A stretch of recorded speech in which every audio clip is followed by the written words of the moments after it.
Action Comics 1090, Mark Waid rating with SKYLAR Partridge on the art. So the adventures of Superboy continue, and I gotta say, I quite like this issue. You know, like my misgivings of like not liking the concept of Superboy, like aside, like this was a pretty well written issue that flowed really well. The characterization, him being nervous around Lana, Lana's reveal that she's like, because he's like, oh, is she into me? And he's excited at first, but then he's like, but wait a minute, what if she's only into me because I've got like super pheromones? What if this is like a power and she doesn't actually like me genuinely? Oh no, now I feel bad.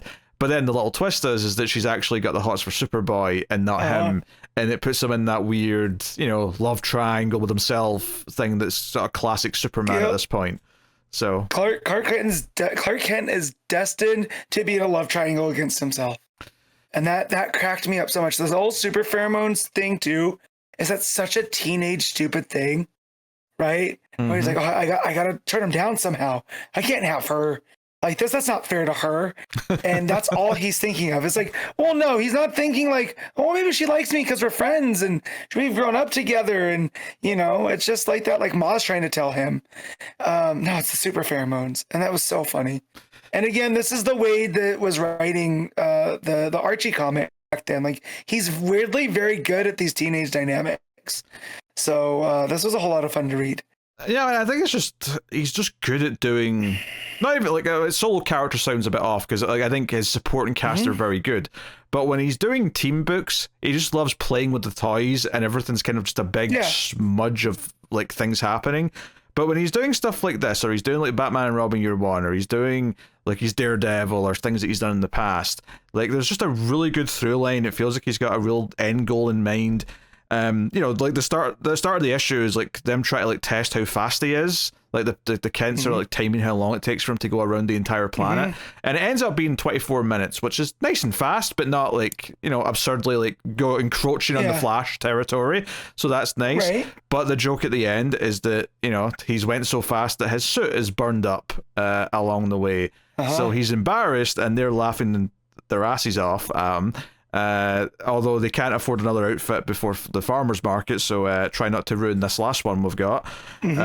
So that's all going on. Obviously, lingering in the background, you've got the Captain Comet stuff, and like, when's that going to intercept? And it does by the end, obviously, but we do a lot of like the fun teen stuff of him dealing with his powers, him dealing with the girl Lana, and you know, really playing with that for most of the issue. And to be honest, that stuff's the stuff that I was really digging in this issue.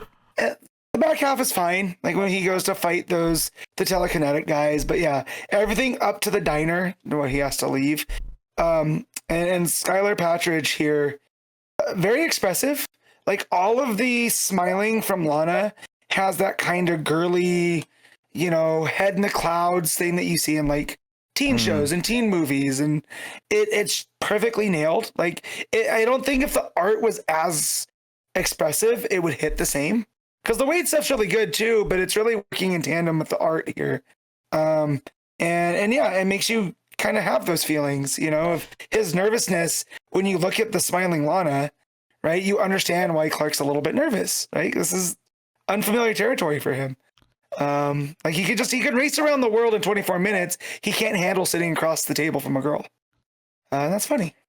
Yeah, I mean, he gets kind of frustrated once she reveals what like he's relieved at first, but then there's like this weird like, but you've not even seen his face properly. Like, he always moves too quick, and she's like, no, I know he's got a nice smile. I bet it's heavenly. And his blue eyes are such a dude. He's like, they're more of a cobalt gray. Wait, what does he say? I gotta find it now. More of a dull gray, like an elephant's butt. It's like, buddy, you're talking about yourself. Like, you're jealous of yourself. And again, that is so funny. No, I mean, it's all very delightful. And then I do appreciate that when, like, you know, Captain Comet contacts him telepathically and says, hey, there's like stuff happening at this factory or whatever it is. It's the villain that was in like the very first part of this run that showed up from the future, and he's got some allies now. So I like there's a through line. As much as they're not exciting as characters, I appreciate that it's like, hey, we're still continuing with those villains that showed up before. We're not introducing yet another group for no reason.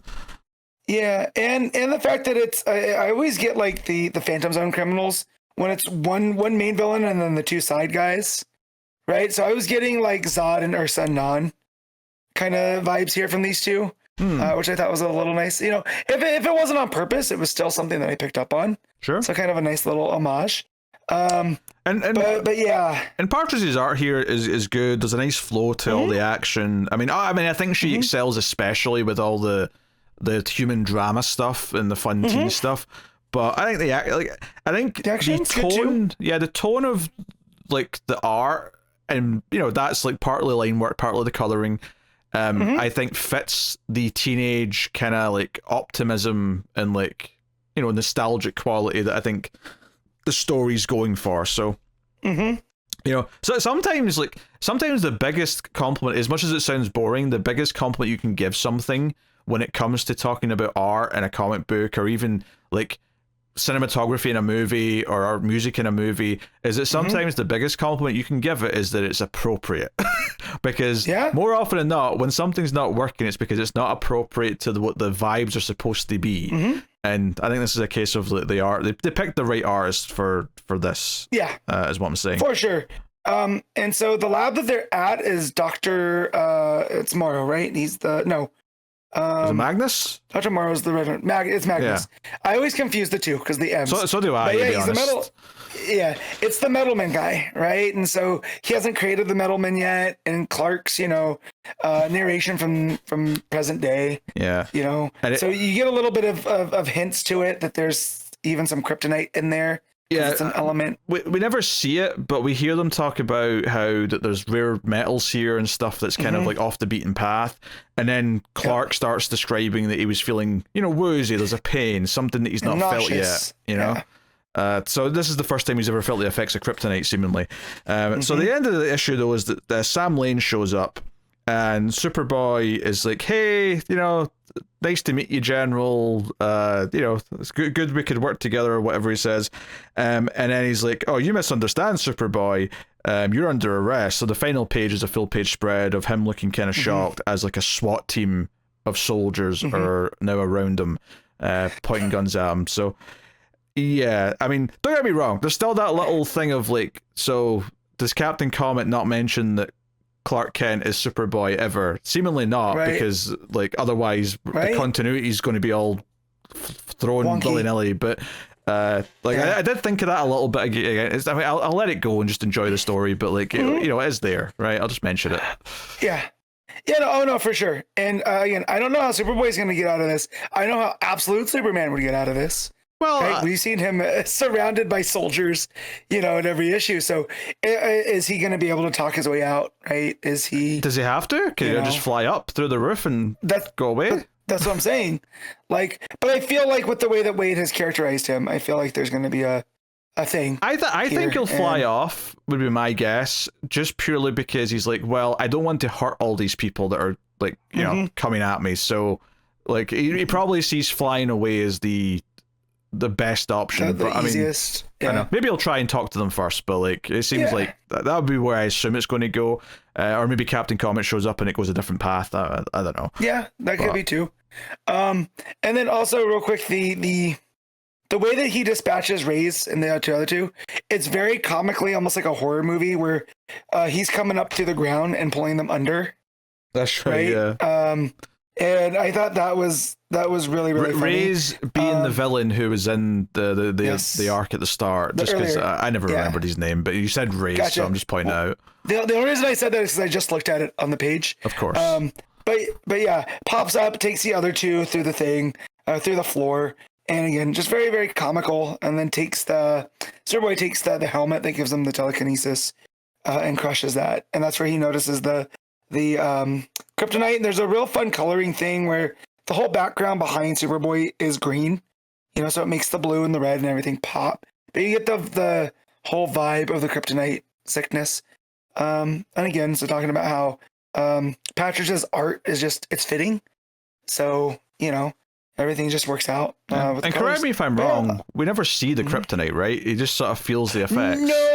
No, it's there because it's listed as element X next to the hematite with the rare metals. Yeah.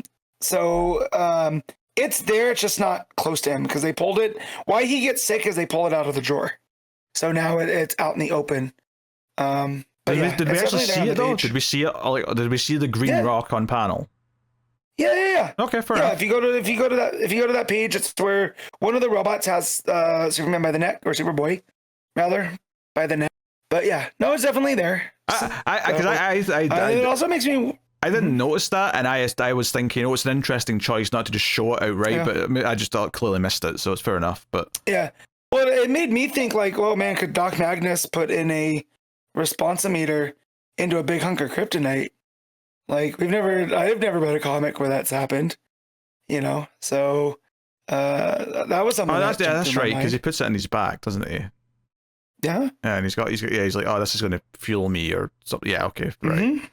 Give me the power. So, blah blah blah. Yeah, okay. I mean, it's I think it's a fun issue. I think Wade is good at writing when he's focused, and he's got a story to tell that's not just big fight every issue with like 50 characters.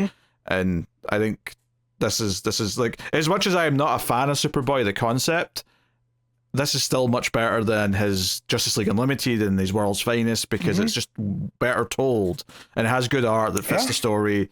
So it was delightful. It was a delightful read. I have no real qualms, honestly. So me neither. All right, what you rate in Action Comics 1090? I'm also gonna give this a 9. I really enjoyed this one. I don't know if I'm going to go that high. I think I'm going to solid 8 out of 10. I think this was a great issue, but I'm not going to shoot to the moon.